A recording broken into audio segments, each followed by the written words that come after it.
Tēnā koutou, nau mai, haere mai. Hello everyone, welcome to the Walking the Shadowlands podcast. Let me be your guide as we take a walk into the realms of the unexplained, of the paranormal, of things that go bump in the night and haunt your dreams.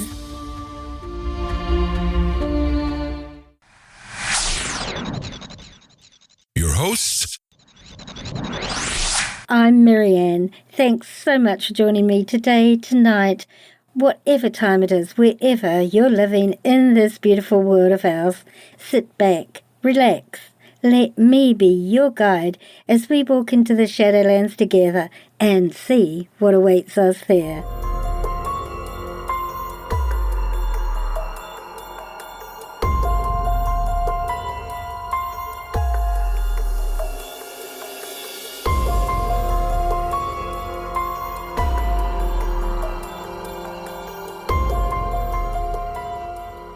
Kia ora, hi everyone, welcome back. A special hi to all our new listeners.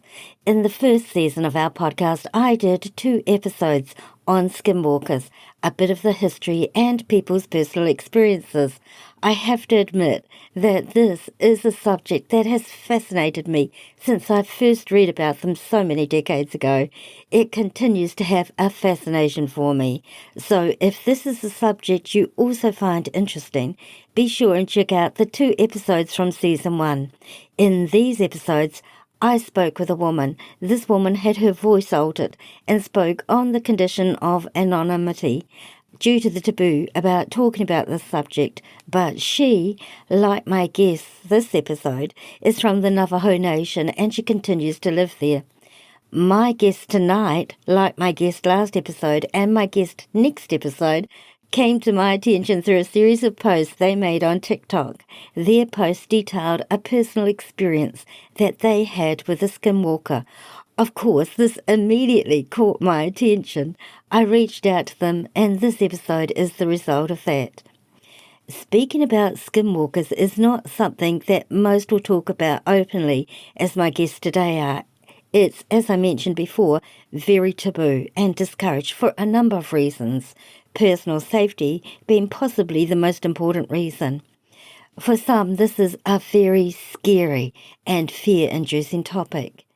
With that being said, are you willing to walk back with me into this part of the Shadowlands and see what awaits us there? Let's begin.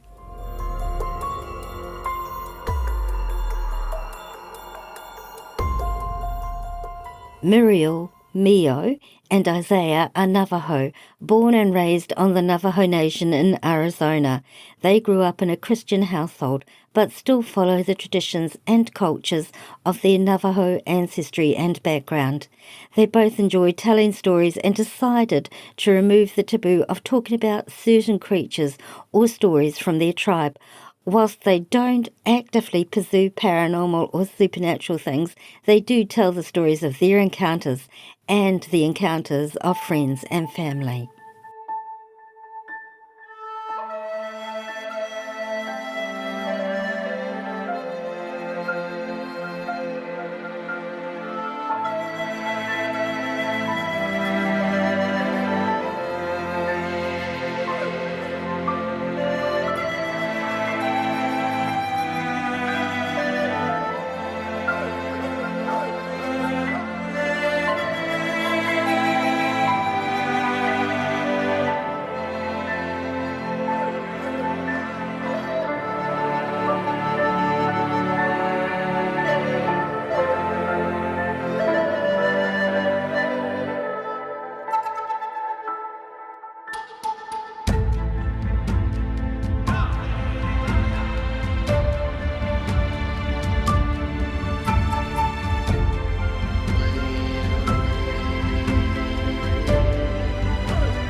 want to welcome you both, Meo and Isaiah, for joining me today. And my listeners, I'm really grateful to have you here with us, and I've been really excitedly waiting for our conversation.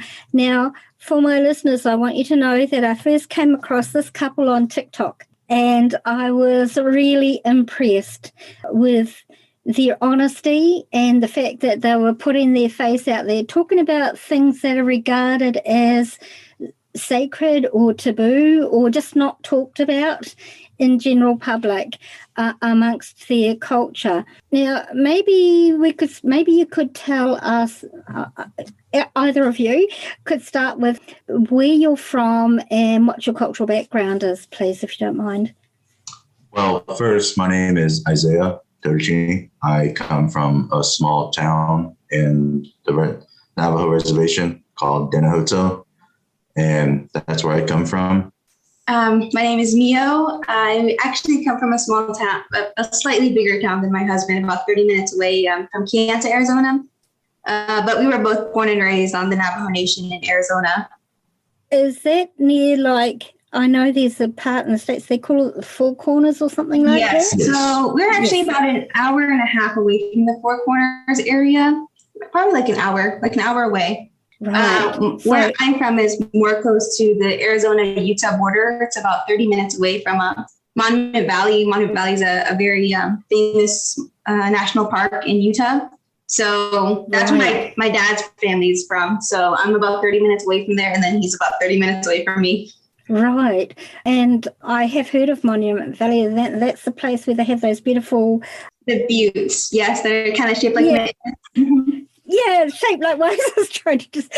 Sorry, listeners, I was waving my arms around, and I know you can't see me doing that, but yes, all the beautiful stones that are shaped. Very, very beautiful place. Very beautiful place. I was in Utah for a while, just for a couple of months learning Spanish before I went down to Guatemala, but I loved it. I loved the countryside. I loved the desert. It's just absolutely beautiful. Has a real energy and stillness about it out in the desert, doesn't it? It's just beautiful. I'm very biased, but I agree. I think there's something, there's almost an otherworldly beauty from the Southwest, like being out in the desert. Honestly, for me, I don't think anything quite compares to a sunrise or a sunset there. I agree. I went to Australia.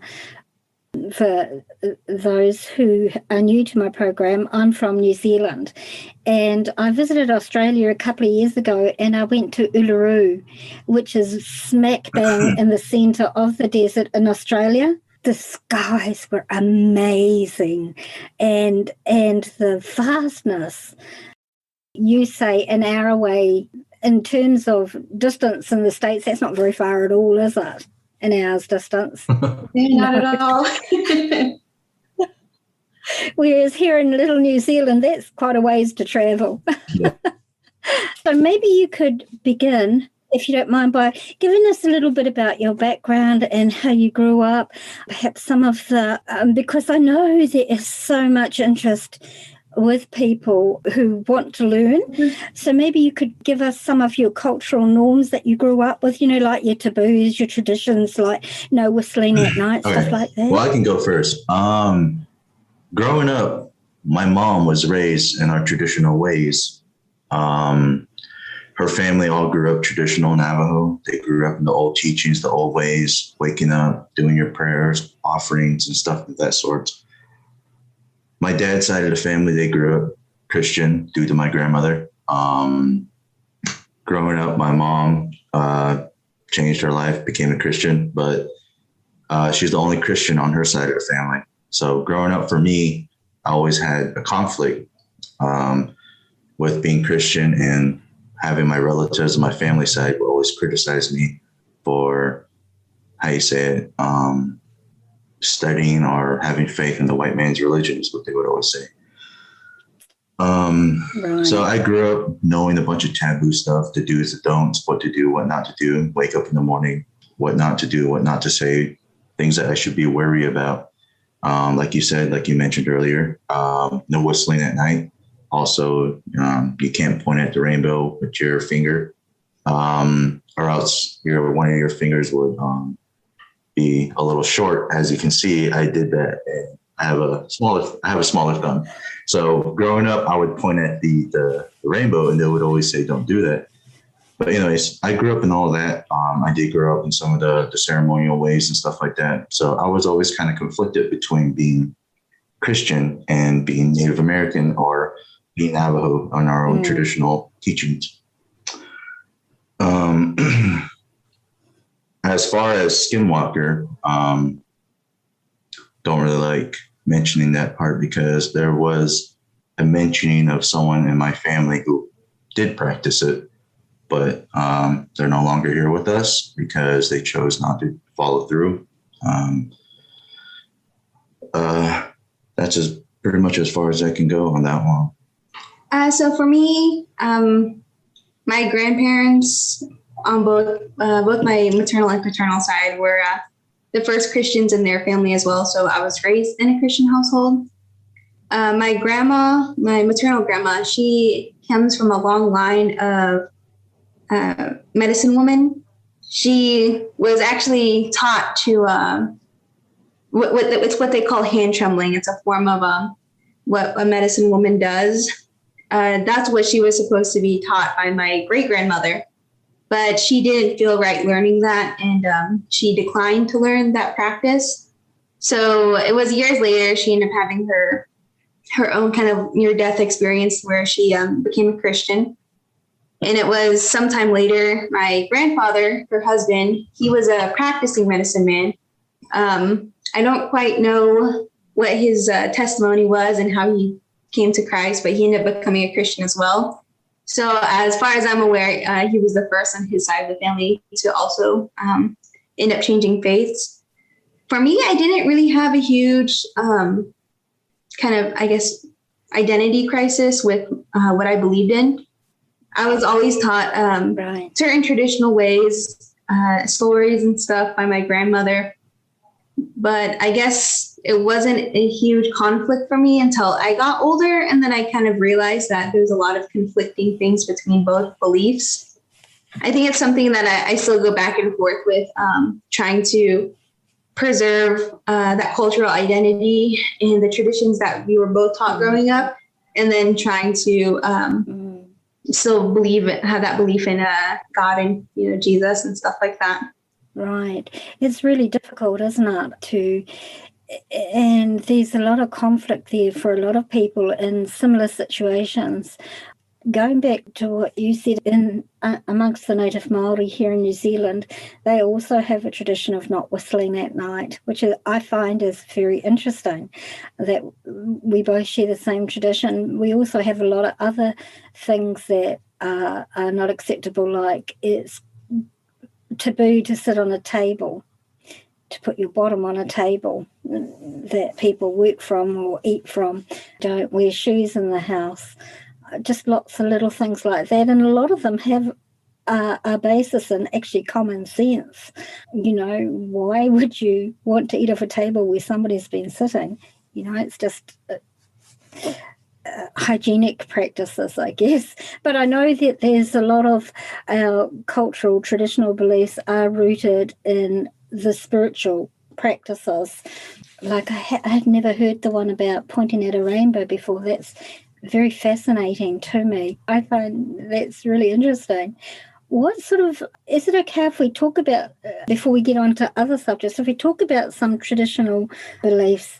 Because, I'm just like a sponge. I love to learn about this stuff, and it helps my education. It helps me to understand other cultures, and I always think that it's such a great thing to learn about other cultures. It expands your understanding, and interesting things for me, like we both have no whistling at night. That, here we are on opposite ends of the worlds, yet our native people have the same tradition. Yeah, we have no problem with that. Usually, like you said, you found us on TikTok. A lot of the lives that we end up doing with the people that follow us, we actually do give little tidbits of history and things, answering questions about our culture and stuff like that. It's something I personally enjoy doing. So usually my husband just lets me speak. Yeah. So, like my wife is saying, she's pretty really passionate about that. Growing up for me, it was always told that, not told, but it was always kind of shunned a little bit for us to teach our ways to non-Native Americans, especially non-Navajo. Right. But I think that at some point in life, it would be interesting for other people to understand and know our culture, history as well. Like you said, cultural appropriation, just so they can get a better understanding and knowledge. There's also a few other things that are taboo for Navajo as well. There's another thing that we do is hair your hair. It's sacred to us. Growing out your hair, having long hair, that is why for me, I'm trying to grow my hair out now after many years of cutting it and being in the military. When your hair gets cut or if your hair falls out, we're always told to bury it or burn it, because in a way that is a way for people to use dark magic or witchcraft in some way, shape, or form. They would use your hair or any pieces. Like I said, our hair is pretty sacred to us, and we were always told to either bury it or burn our hair or pieces of clothing or personal belongings, because it can be used a way for connection in witchcraft or dark magic. So whenever someone would get their hair cut in some way, shape, or form, we were always told to burn it. I'm pretty sure everyone knows that we shed hair constantly. So growing up for me, people would sweep it up. And if we see hair, people just throw it in the trash normally. But growing up for my side of the family, we were always told to gather the hair, take it outside, burn it, or bury it. So that was actually a thing for me too. Like I said, it's interesting because my grandparents, they became Christian, but despite being Christian, they always held on to a lot of those traditions and cool things like that. So when I was growing up, I always had really long hair. So my grandma used to be very adamant that once you gather the hair that's either been shed or that you gather in the comb or brush or something, to burn it. I was also told by another one of my friends whose grandmother was a medicine woman as well, that not to walk outside barefoot as well, because the oils from the feet can be left in the imprint of when you're outside, and people who practice dark magic, or I guess what we would call bad medicine, they could use that as well to make specific, I guess, hexes towards you, because it's a personal belonging, I guess. Actually, that's a very, very valid point, and one that I hadn't considered, but that also is very common amongst other belief systems, practicing pagans and Wiccans and stuff like that. That's so interesting, isn't it? Because it's energy. It's our energy that we leave behind. So I understand that thinking. Going back to your lawn here, I remember reading an article, I think it was about, not the Navajo Wind Talkers, it was about Native men who were inducted into the army that they used as trackers. And I remember reading it was really fascinating how they were really good trackers, and then when they had to cut their hair, the army made them cut their hair, they lost that ability of tracking. It's a true thing. I can't remember where I read it. And so the army did some research, and they ultimately let these men who were specifically trained for specific missions to keep their hair long, because their hair acted as an antenna for their senses. So like my husband was saying, our hair is very special, especially in our culture. I know it's a common thing amongst a lot of indigenous cultures. But for our tribe specifically, hair represents rain, because we live in the Southwest, so it's a very dry, arid area. So the reason why we were always taught to grow our hair out is because if we cut it, it's like inviting a drought. Oh. So we were always told, since our hair represents rain, that we're supposed to keep it long so that we can always get our monsoon seasons, that we can have that water for basically out in the Southwest, water is life for us. Yes. So definitely. It's crops, it's things for our livestock and such. And it's still such a big thing, even to this day. Water is a huge resource out there. So that tradition of keeping our hair long is, it's unfortunately not kept too much anymore by our generation and the generations after us, but a lot of people still definitely believe that. Oh, that's really, really interesting. I always wondered why the long hair was so significant, and the braiding of the hair has a significance as well, doesn't it, when you braid it? Yes. So I know this is the same for a lot of plain tribes as well. Usually they say when you're braiding your hair, you're supposed to only kind of think of good intentions or positive stuff, because this kind of like usually when you're making your hair, it's the beginning of the day. You know, you want a lot of that positivity to go into that, you know, especially with the Navajo culture. We have this thing called the beauty way, which is very significant in our culture. So it's a prayer basically.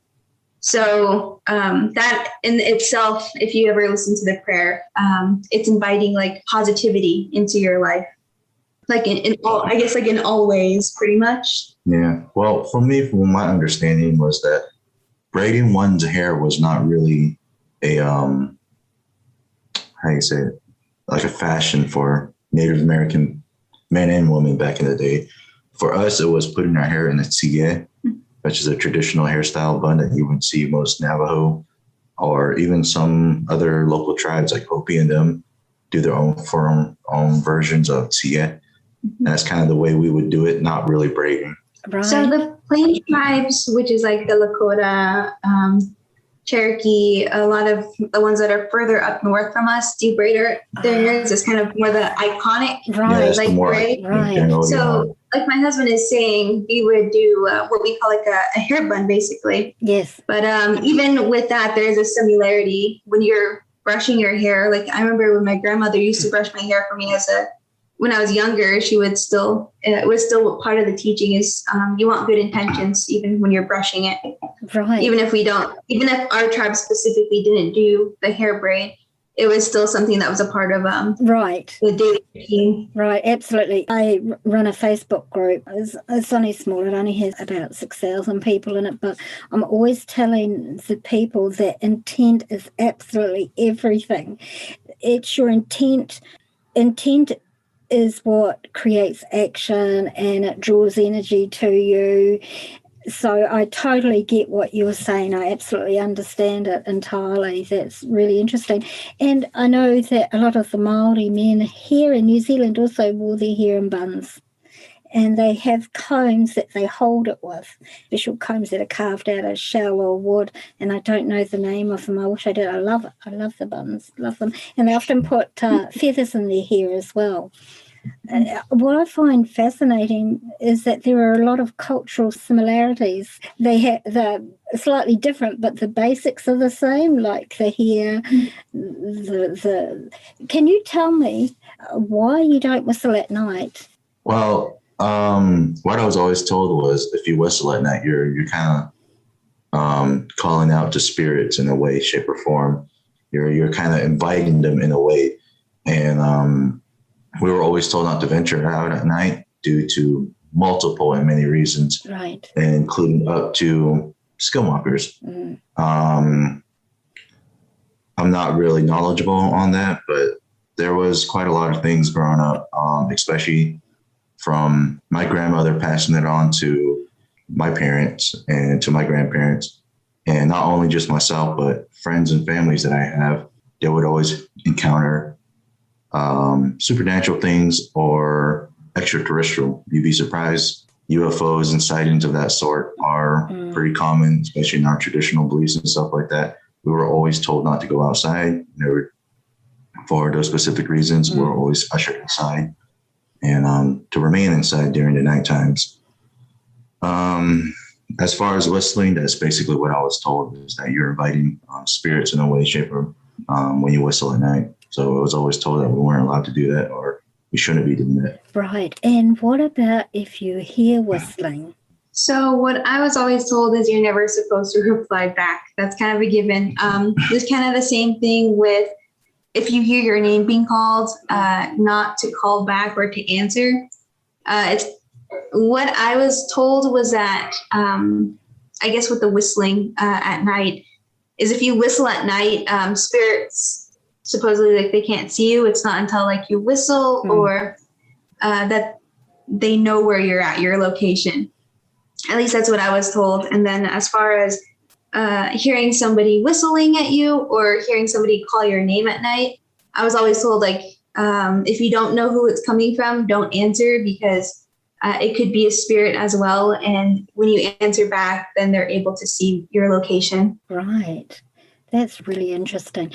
Now, the thing that brought you both to my attention was your story about the Skinwalker. Could you please share that with my audience, if that's okay?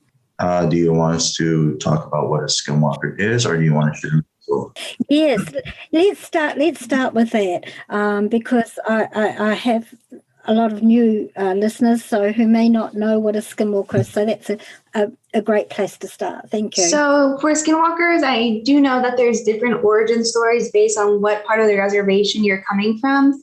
For me and my husband, we had a similar origin story that we were told when we were growing up, which is that Skinwalkers were basically, they're people that a long time ago, the ability to shapeshift into animals was actually kind of seen as a good thing. They were used as messengers in between small bands of Navajo, especially during the times when the U.S. Army was trying to round us up, and we had those conflicts with the U.S. government at that time. Right. So the people who had this ability to shapeshift into animals were used as messengers, or kind of like an early warning system for other bands of Navajos so that they could hide or flee, whatever they need to do.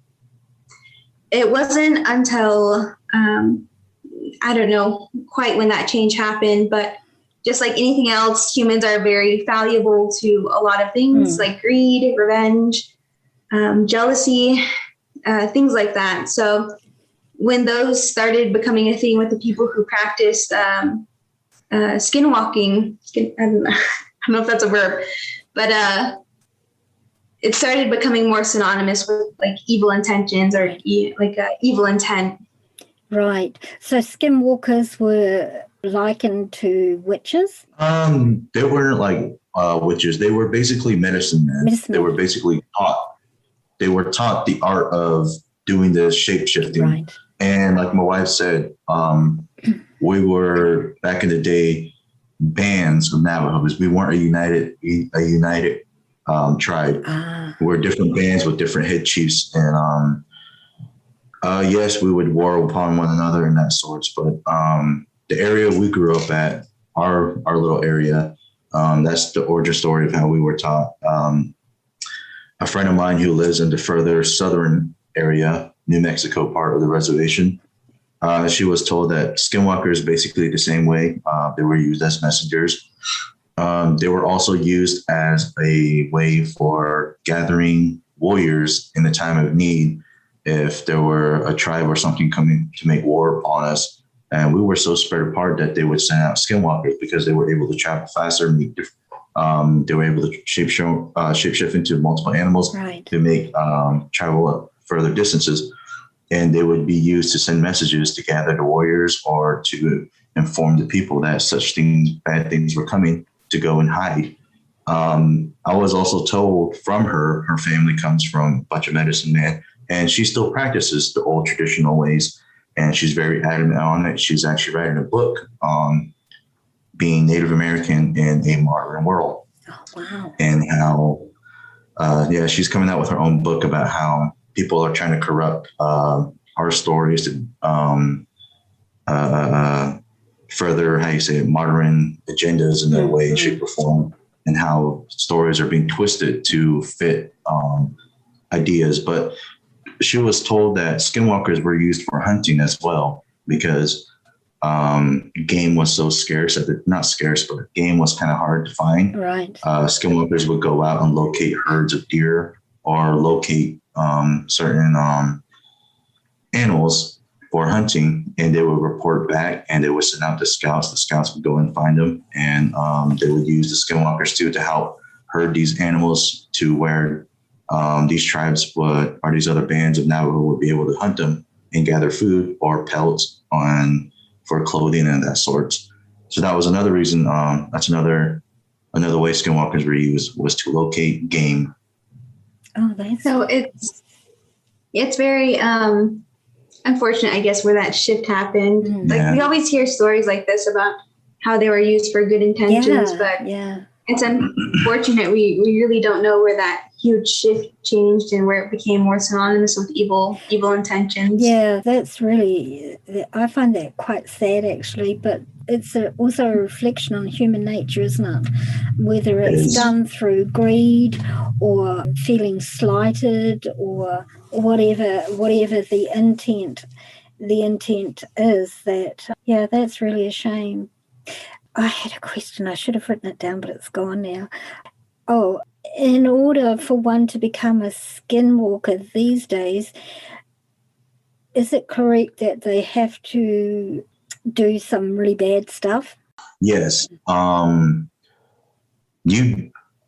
not entirely sure how you would go around to becoming one or finding someone that would teach you.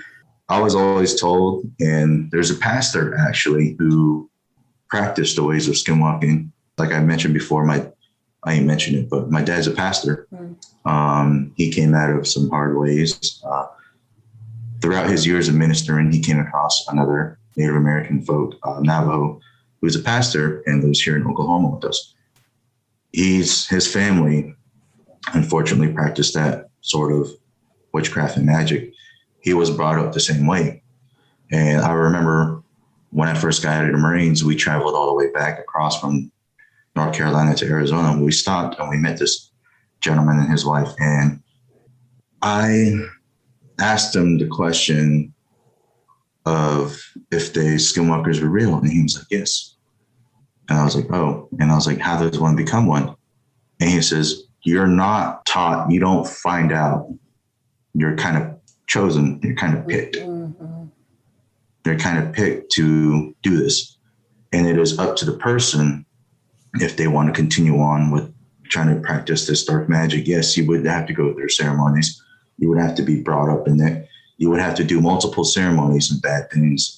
You would also have to interact with, he really didn't get too much in detail into it, but he said one of the final things that you would have to do in order to fully be able to transform into the skin is you would have to take a life of a loved one, someone that you love. That is one of the final steps for you to do. You would have to do such a thing in order to fully be able to gain the capabilities of shapeshifting into a skin or whatever it is that you want to do. And he said that he did not want to do that. For his target was picked for him was his sister, who he loved dearly, and said no.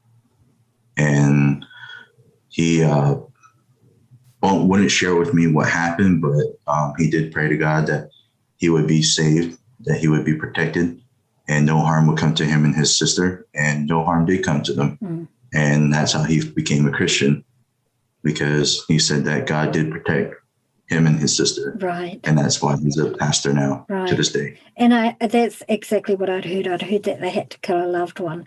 And I remember reading a story about a woman and they often, I understood that they pick specific people who have abilities or they feel are particularly malleable. And I recall reading the story about the woman who was told, she was given the option, actually.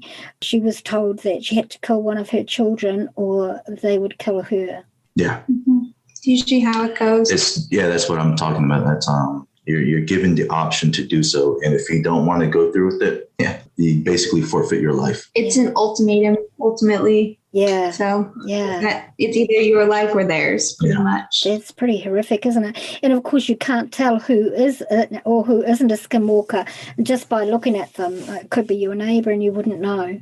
Yes, we usually tell people to ask that very same question on our TikTok channel about how do you know if somebody's a skinwalker, and it's like you don't. It could be a family member, a friend, a neighbor, anybody really. Yeah.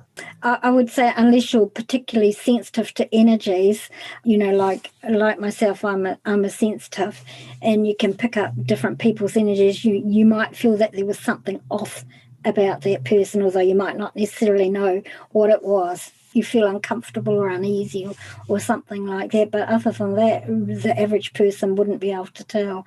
And that's the scary thing, isn't it? That's the scary thing about it.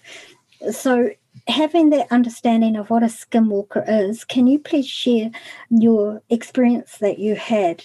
Yes. So my experience takes place in the summer of 2017.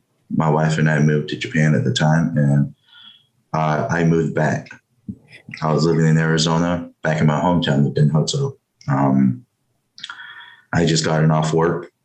And just to give you a little backstory, before this whole thing happened, I came home from work one night, I would say about a week or maybe a week and a half before this whole experience happened. My window to the room that I was staying at, I was living in my aunt's house and remodeling her home for her due to some damages. And when I came home, the window to the room was open, and the next morning, as I was getting ready for it, I noticed that 3 of my shirts were cut. There were little square fabrics that were cut out of them. So me being Native American and Navajo, being taught our traditions, I knew that, this thing was using my clothes to gain an attachment in some way, shape, or form. So fast forward about a week later to the experience that I shared on TikTok, the one you came across. I was in bed, and it was late at night because I came home and I was on the phone with my wife that night. And living in that house, there would always be cats that would walk on the roof. And you can distinguishingly tell the difference between a cat and someone running on the roof. Mm. So you could hear the paws of the cats, and they would always stay at the edge of the house near the trusses. And that night I was on the phone with my wife, and I heard running on my roof. And this was not just some light-footed thing. This was like someone stomping their feet, running up and down in the middle part area, all the way down towards the living room and back to where on top of the room I was at. And I was telling my wife about that. I was like, hey, I hear someone running on my roof. And I don't know, could you hear that, Annie? I didn't hear the footsteps on that he was talking about, but I remember he did mention a couple of days prior that his window would be open, and he was hearing like loud bangs around the house, as well as the footsteps on top of the roof. I didn't personally, I'm still kind of skeptical about the things like that. So I was always like, oh, maybe it's the cats. And I remember that night he was really adamant when I was on the phone with him. He's like, it's not the cats. It's not the cats. I know, like, they only walk on the edge of the roof. He's like, whatever is up there, it's running all over the roof. He's like, you can't. He was getting frustrated with me that I couldn't hear what he was at that time. So as I was explaining to my wife all this that was going on, I had a lot of guns in the house. So I heard some commotion going off in the back of the house, and it sounded like an animal that was being attacked in a way. So I told my wife what was going on. I got up, and the first time I left my phone, right? Yeah, I left the phone in the room. I went out to the back, and I grabbed my shotgun because we live in the middle of nowhere. God knows what the hell it could be outside. Right. So I grabbed my shotgun, and I would have something called buckshot, which is nine really big pellets inside of a slug. I had that. I went outside, and when I opened the door, immediately to my right, I remember seeing this big black figure, and it wasn't solid. It wasn't a solid black figure. It was almost like opaque. Yeah. Like a smoky. And it was kind of translucent. And I remember seeing it mauling on something. And it was about 5 feet from me. I took aim with my shotgun, and I know a lot of people were saying, maybe you missed. No, I was a Marine. I know how to shoot a rifle, and I wasn't going to miss. I shot whatever this thing was. It immediately dropped what was in its mouth, and it took off. And when I went to go pick up what it was a cat. And I've seen this cat around the house. I saw her laying there, and by the door, we have a water barrel. And on that water barrel, there was an aluminum takeout tray. So I scooped the cat up in that and put it on top of a refrigerator that was outside. And a lot of people were skeptical because I said it was 9 feet tall. If you go onto the reservation, you're going to have people that have a lot of junk outside their house. Right. And this refrigerator was sitting on top of things as well. So it was pretty high. And I put this tray on the very top of it. And I went inside to go get my phone.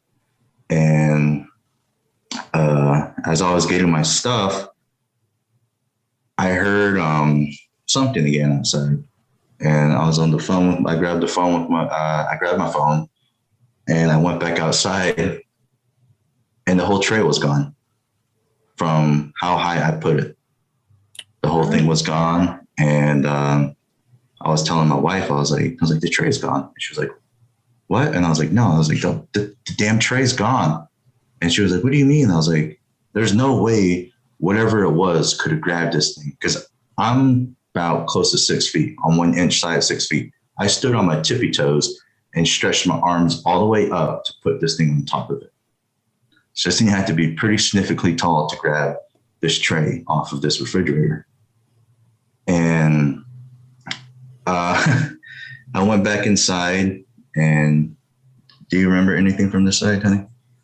So from what happened with that, because like he said, when he first went out and he initially saw the black figure attacking the cat, he dropped the phone in the room. So I had no idea what was going on. I was freaking out because that's when he heard the cat crying out, basically, when it was being attacked. And I had no idea what was going on. So my husband was like, I'll be right back. And he ran out. So he just left the phone in the room and he came back in a couple of minutes later and he was like, something attacked the cat. And I was like, oh, like what happened? And initially, like my first reaction was like, oh, it's probably some stray dogs that are out there. And he's like, no, he's like, I saw this big black thing. He was like, it almost looked like a wolf. And he was like, it's really large. He's like, I shot it, but it ran off. So I was like, okay. I was like, what did you do with the cat? Is she still alive? And I remember him telling me that she was still alive and that he put her in the tray. So what he told me was he put her on a barrel. That's what I remember. I think that's probably like the main difference we had in our stories was he put her in a barrel or on top of the barrel in the aluminum tray. And then he came back in to grab the phone. So when he grabbed the phone, we both heard a loud thump. So we're like, what was that? That's when he took the phone. We were on a video call. And when he opened the door, he was like, the tray is gone. The cat's gone. And I was like, what are you talking about? And he's like, I put the cat right over there. And he was like showing me on the phone. And he's like, I put her in an aluminum tray. So I was like, what? I was like, okay. I was like, is a tray anywhere? Did something grab it? Thinking like maybe it was the dogs again. I don't know. Just trying to make sense of the situation. But he's like, no, he's like, everything's gone. So he's like, I'm going to go grab my other gun. So he had an AR with him and he went back in. And when he was headed back outside to go look for the cat again, the tray was beside the door. It was there was a little blue barrel that was right beside the door. So right when he opened it up, the tray was right on top of it again. And I remember my husband was like, the tray's back. He was like just completely shocked. And I was like, what are you talking about? So he showed me and it was just sitting there. There was no cat, just the tray. And my husband, when things freak him out, that fight or flight mode thing kicks in. He is all about fighting. So he was like, I'm going to go find it. I'm going to go out and see what it is. Because at that point we were just like, we think it's taunting him. Like, oh, I got the cat and I'm bringing the tray back and things like that. Honestly, if I wasn't on that video call with him and he wasn't showing me these things, I probably would have not believed him. But since I was there kind of just along for the ride on the phone call, it was really hard to believe everything that was happening that night. Yeah. So like my wife said, I went back inside to get my AR-15 and I went on to put my plate carrier, my body armor on, and I grabbed my my pistol as well, and I put that on. And during this whole time, there was 3 loud bangs that happened at the front door. And I went to go check what it was, and there was nothing. And there was another three loud bangs that happened at the back door. So I ran back to the back door and there was nothing. And at this time, I was still trying to put on my boots, my stuff, my equipment. And I heard the bang again. But this time, instead of running through the house, I decided to go around on the outside to see if this was. My initial thought was that there was either someone playing the game on me, or if this was something out there, maybe I would cross paths with it outside. Right. But nothing. And then the three loud bangs happened again at the backside. So I ran around on the outside and the front, and they came around. And then I went back inside. I finally finished getting all my gear, and I think I grabbed the phone at that point. So yeah, he had the phone with him, and he was wearing like the plate carrier, which is kind of just a vest. So he had like a little pouch that was kind of sitting up front on his the vest he was wearing. I'm gonna say vest, sorry. On chest, yeah. Yeah. So he put the phone in there. So whatever he was seeing, I could kind of see it too with the camera. Yeah. So at that point, I had everything on and I was ready for whatever it was that was being outside. And I had my weapon was loaded. I remember going outside the back door. I remember going back out. Huh? Sorry. I don't mean to cut my husband off, but I remember when he was doing this, he was going outside. The moment he stepped out the door, there's he's in a very rural area, like very few neighbors around him, but there was one street light that he has that's kind of up front. So when he walked out the door, like I said, the phone was kind of nestled on his chest. So I remember he stopped and he goes, I see something. He's like, it's right there. Do you see it? And he was pointing towards the lamp or the street light. And he was like, there's something kind of just on the outside of the light. And he's like, can't you see what I'm pointing at? And he was getting so frustrated at me because I couldn't see what he was seeing. But that's when he decided to go walk in that direction. Right. Yeah. So this is before all that happened. I remember walking outside and I had my rifle, and on the chest piece was where the phone was. And that's when I came outside and I started looking around. And that's when, like my wife said, off to the back of the house, there's a street light, but it's one of those crappy, cheap ones where the light is orange. You can barely even see shit with that thing. Right. Yeah. So, right at the edge of the light, where the light kind of really stops, there was this really dark figure just sitting there. I'm talking about if you look outside and you see black, this thing was darker than that. Black, right. And I could see it. Right. And I was telling my wife, and I was like, it's right there. I was like, it's watching me. I was like, it's looking at me. Yeah. And I was like, you can't see it? She goes, no, I can't see it. And I was like, no, I was kind of playing in my mind right now. And I was like, it's right there. It's right there looking at me. And she's like, no, I can't see it. And that's when the smell hit. It smelled dead. Vomit. It was just so overpowering to the point where I was starting to tremble a little bit. I'm starting to tremble a little bit right now. I don't know if you kind of see it. Yeah. And I was like, honey, it stinks.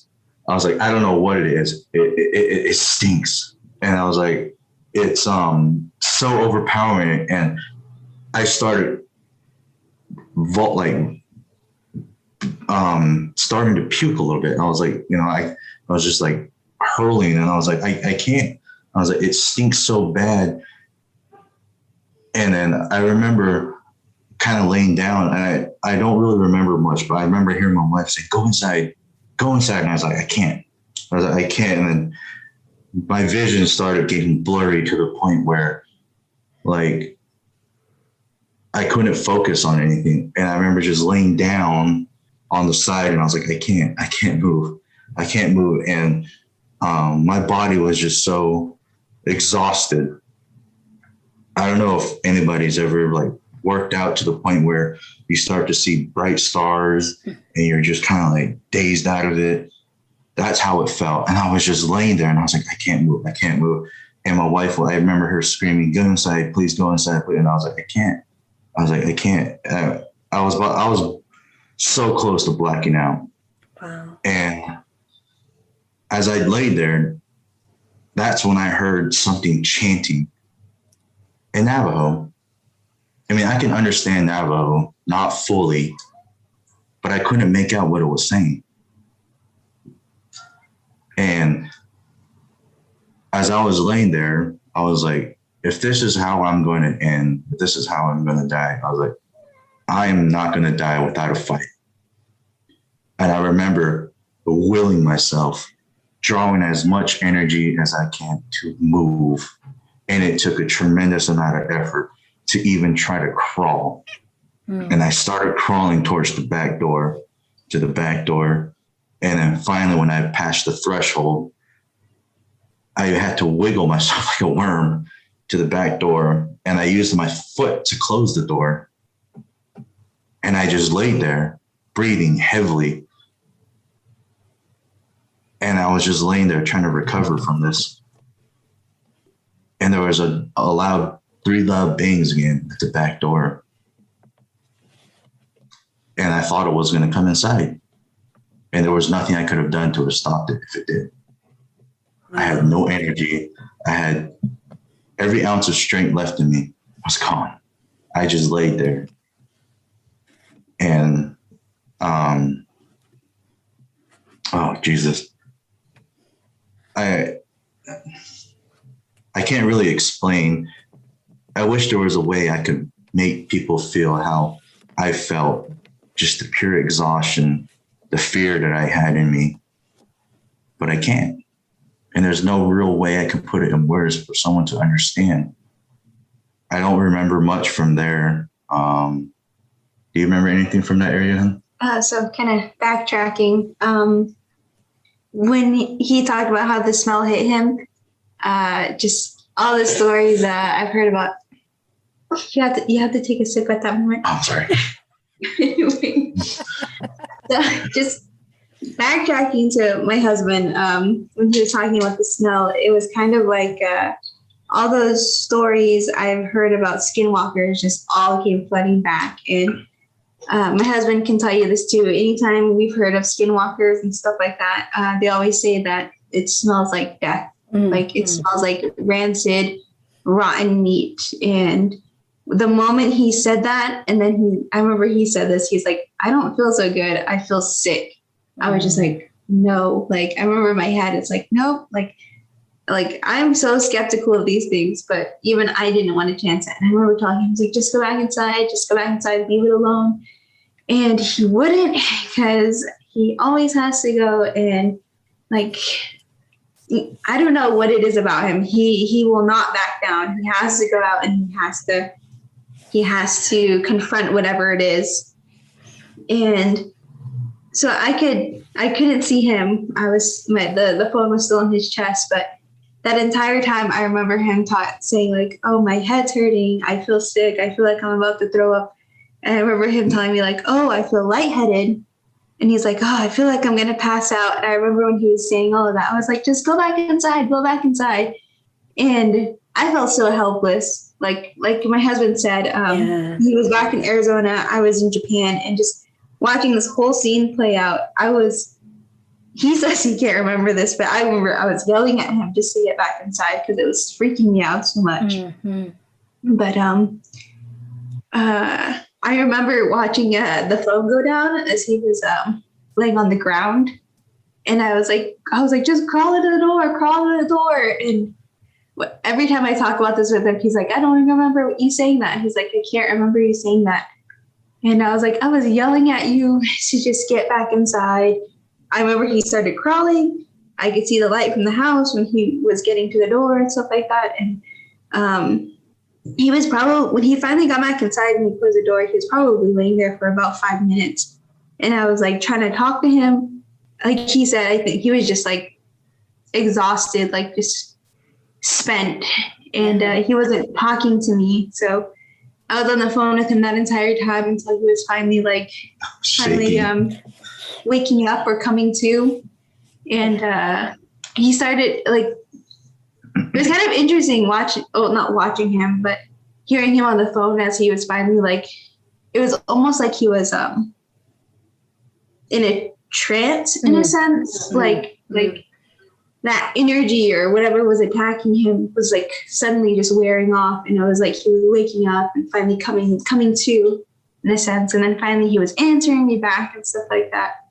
And he was just like, I don't know what happened. He was like, I just felt like so sick, like I can't. And that's when he was like, I can't explain how it felt. And he was like, and that's when he was asking me like, what happened? Like, and I was trying to explain like my side of the story of like yelling at him and stuff like that. But after he came to for a while, he was still like, it made him mad. It made him mad that whatever was out there had that kind of effect on him. So he told me, and we're calling him stupid for this, that he was going to go back out there again. And I don't know if you want to pick up where I left off from there. So, like my wife said, after finally being able to gain somewhat sort of my consciousness back, like my strength was starting to come back, and I was asking my wife what happened, what was going on, and she basically tried to summarize what was going on, and thinking about what happened and how this thing was able to do something like that to me and not have the balls to do it to me face to face really pissed me off. Mm-hmm. And I was like, sorry if I'm in the cuss, but I was like, this motherfucker is not going to have that last laugh on me. If I'm going to die, I'm going to at least do whatever I can to hurt this thing.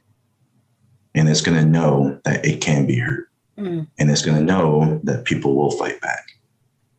And I remember my wife was like, you're stupid. You don't go out there. Don't do this. I was like, nope. And I was like, my mind's already made up. I remember grabbing my rifle and I was staying at the door and I was like, hyping myself up. And like I said, I thought this was going to be like my final moments, my little blaze of glory. But I remember opening the door and majority of my instincts from my military training kicked in at that point. I opened the door, everything zoned out. Wasn't even caring to listen to my wife. My focus was finding whatever this was. Right. And I was going to put as many rounds as I could in it. I drew up my rifle, I opened the door, and I ran out. Had my rifle up, and I remember exactly where it was sitting at. And I went straight running for it. And there was nothing. Mind you, at this point, when I did call him stupid for going out a second time, he hung up on me. So I was freaked out. Oh, yeah, that is right. I did hang up on her because she was trying to do everything she could to get me from not going out. Inside, and he would not listen to me. So he hung up on me and he said, I'll call you back. And I remember waiting on the phone for him to call me back because I could not fathom why he would do it all over again. I ran back outside and I ran where I remember seeing this thing was. I ran straight up to it, full sprint. And I was dead set on finding this thing. Wasn't there. I went running around the house, running around the edge of the property, and nothing. I remember walking back, and it was just quiet, peaceful, as if the last few minutes never happened. Right. And that's when my neighbor came out and saw me standing there, dressed like I was about to go into battle. And he was like, hey, what are you doing? I didn't want to tell him. I didn't want to mention anything because he probably thought I was going to be a weirdo. But I asked him, I was like, just walking around. And then he's like, did you feel something? And I was like, what do you mean? He's like, I was sleeping, but I just randomly woke up not too long ago. He's like, there was a strong, negative, bad energy. And I woke up, and this side of the family, they're my relatives because mostly everyone where I'm from in my small town is related to me in some way, shape, or form through our clan systems or through blood. So this side of the family, they're really traditional. Right. Grew up into old traditional teachings. A lot of their families still go to these ceremonies. And he said that he felt something really bad, negative, dark, and it woke him up. So I proceed to tell him my story about what's going on. And he just didn't say anything, didn't flinch, just listened. And when I was done, on the Navajo reservation, you hear a lot of people make fun of people that have these experiences because you get some people that make it up, lie. Right. And in our native tongue, we say, "Oh, Jine," which means, "Oh, he said, she said." Like, oh, it's just make believe. Like rumors, gossiping. Mm-hmm. So I was expecting a response from him like that, but he just looked at me. He's like, "That's a Skinwalker." And I was like, "What?" He goes, "That's a Skinwalker." And he was like, "Whatever it was wanted you, but it couldn't. It failed." And he was like, "My family could do a protection way ceremony." Mm. And like my wife and I said before early on, it's conflicting being Christian and being traditional. Right. I didn't take the ceremony. Maybe I should have. I wanted to. But my belief in Christ and believing that he's the one that could protect me, I didn't. And after that whole thing, I went back inside and I called my wife to let her know that I was alive. That's when he ended up telling me what his neighbor had said. And we talked about it too, like the whole the conflict and stuff about doing a ceremony and things like that. And like he said, his dad is a pastor and stuff like that. And our best protection at that time was like, we'll just pray about it. Yeah. So my wife and I that night, we prayed for the house, prayed that everything would be all right, that I'd be protected. And I slept like a baby that night. Woke up the next day and went to work. But that's not even the end of the story, because 3 days later, his brother came to visit him, and that was a whole nother. That's a whole nother story. But the morning that I woke up, I went outside to go to work. And I don't know if you remember seeing my little crappy drawing I did on TikTok about what was on my hood. That was on my hood, but drooling in blood, dry blood. You know how like when you see blood and it starts to crust up and flake? Mm-hmm. Yep. And there was a feather on there. I looked at that and I was like, whatever. I just wiped it off, took the feather, burnt that thing, went on my day.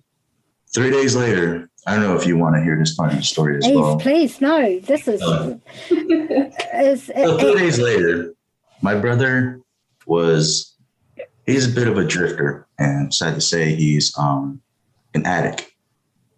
Was with my family and my mom and dad, who were living on the Apache reservation in Syracuse, Arizona. My best friend from high school, I won't name his name, was living there as well. He was on his way home he lives where my wife lives. And it's only 30 minutes from where I live at the time in Den Hozo. So my oldest brother, not the oldest, but the third oldest, wanted to come home. So he jumped in with him, decided to come home. But he ended up getting arrested because he had a warrant for his arrest. So he got tossed in Holbrook, Arizona. So my friend made his way by himself to where I was staying at. He was going to drop off his clothes, and we were outside. We came inside and we were just talking and chatting it up. And we went outside, and my brother's clothes were in the back of the truck. not inside, but in the back, the tailgate area. My brother's clothes were all over the place. As if someone, you remember, I don't know if most of your listeners on podcasts will know anything about Jeepers Creepers. The movie. It's Jeepers Creepers. It's an old You just film. said that, the movie. Yeah, the movie, yeah. Do you remember when he goes and they're like, there was someone outside sniffing your clothes, and he was enjoying it too. Remember his clothes were all over the place? I never actually saw that movie, but I'm Okay, sure so that some of my listeners have. Yeah. Yeah. So my brother's clothes were all over the place, as if someone was sifting through it, looking for something, throwing his stuff everywhere. And my friend and I went outside and we're like, what the hell, you know? So we started gathering up everything, and So pretty much when they were gathering everything up, they noticed that there were some articles of clothing that were still missing. yeah. So this entire time, him and his friend had walked inside was probably about 5 minutes or less. And then when they decided to come out and get his brother's clothes from the vehicle. But after they had collected everything, they went back inside. And I believe when you guys came back out, on the vehicle were the two articles of clothing. One was one part of a glove, and then another part, a pair of socks that were left back on the vehicle. So we talked about it, and we were thinking like maybe whatever had visited him previously was probably trying to look for his clothes and realized it was his brother's, and just ended up bringing it back because it wasn't good to him. Yeah. Or just letting him know that he hadn't finished with you yet. That could be, yes. We had a lot of people who kind of said the same thing when they were listening to our stories. Yeah. But there was actually a little bit more we found out about the drawing that was left on the hood of our car. So this was after, maybe like a week after we posted our first TikTok video with my husband's Skinwalker experience. So I was talking to my brother-in-law, and he comes from a long line of medicine men. So a lot of the family members on his side, they work with like drawings or how would you say, like the meanings of them and Symbols, such. the symbology. Yes, symbols, yes. Right. Mm-hmm. So they do a lot of their medicine with that. So he took the picture of what my husband drew, and he showed it to his dad. And his dad told him that he had seen that symbol before. So his story was that my brother-in-law's grandmother had a cattle ranch maybe 30 years ago, at least before my brother-in-law's time, before he was born. And the grandmother was having a lot of cattle getting mutilated, a lot of mysterious deaths, or like some of the cattle were just like completely like cut up basically. And the dad was working with his mom at the time, the grandmother, and they ended up coming across one of the windmills there. So it's kind of just like this big water trough. And he said that symbol was drawn there in blood as well. And they don't really know like the true meaning of what it is, but they said that the intent behind that symbol is just like very evil and very like malicious. So when me and my husband were talking about it, we were like, maybe it's taunting us or telling us that it's not finished with him. Yeah. I would say that would be my gut intuitive feeling. And blood magic is never generally done with good intent. Oh, that's really interesting. Do you have any, I mean, and I could see when you first started talking, Isaiah, I could see how it when you started talking about the smell, I could see the physical reaction hit you, how it still affects you to this day. I can, how horrific that must have been for you. Do you have any idea why you might have been singled out? So there's actually a pretty interesting story about this. And I don't know if you have the time for me to tell you about it. Absolutely do, yeah. Okay. So like I said, my grandmother, my dad's mom, was the first Christian in her side of the family. Right. And she was what we would call a prayer warrior. So she would pray, and she's had one of the gifts of the spirit of being a prayer warrior. Mm. And not a lot of people liked her for that reason. What she was told was that the devil could not specifically hurt my grandmother. So he was going to hurt her children to get to her. So my dad had an experience where he had a random cut in his stomach and was being chased by a black figure.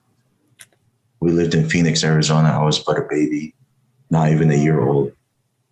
My mom told me how he came home one day and was just freaking out, like almost schizophrenic. Looking outside, closing the doors, telling him to close all the windows, lock all doors. I was saying, they're coming to get me.